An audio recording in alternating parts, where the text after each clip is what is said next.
കോൺഗ്രസ് തന്നെ 53 അല്ലെങ്കിൽ 54. മുസ്ലിം ലീഗ് 22. പിന്നെ കേരള കോൺഗ്രസ് ജോസഫ് ഗ്രൂപ്പിന് 6 സീറ്റ്. പിന്നെ അത് കഴിഞ്ഞിട്ട് കേരള കോൺഗ്രസിന് RSPക്ക് 2 സീറ്റ്, CMPക്ക് 1 സീറ്റ്, തിരുവനന്തപുരം സെൻട്രൽ മത്സരിക്കുന്ന 100% വിജയം. അതെ. പിന്നെ കേരള കോൺഗ്രസ് ജേക്കബ് ഗ്രൂപ്പിന് പിറവം അനൂപ് ജേക്കബ്. പിന്നെ RMPയുടെ KK രമ വടകര. അങ്ങനെ 3 സീറ്റുകൾ.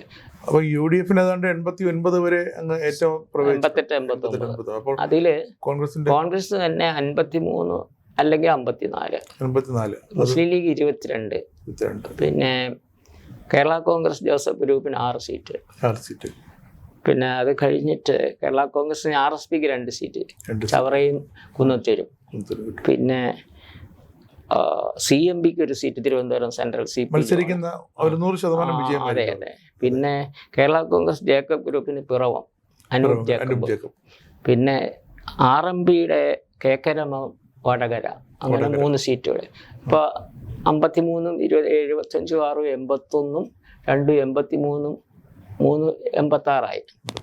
പിന്നെ 2 സ്വതന്ത്രന്മാര്, അമ്പലപ്പുഴയിൽ T സുധാകരനും തളിപ്പറമ്പിൽ TK ഗോകുലനും. അങ്ങനെയാണ് 88 വരുന്നത്. തിരിച്ച് LDFിലാണെങ്കിൽ ആകെ 49-51 സീറ്റാണ്. CPM തനിച്ച് 32 മുതൽ 34 വരെ.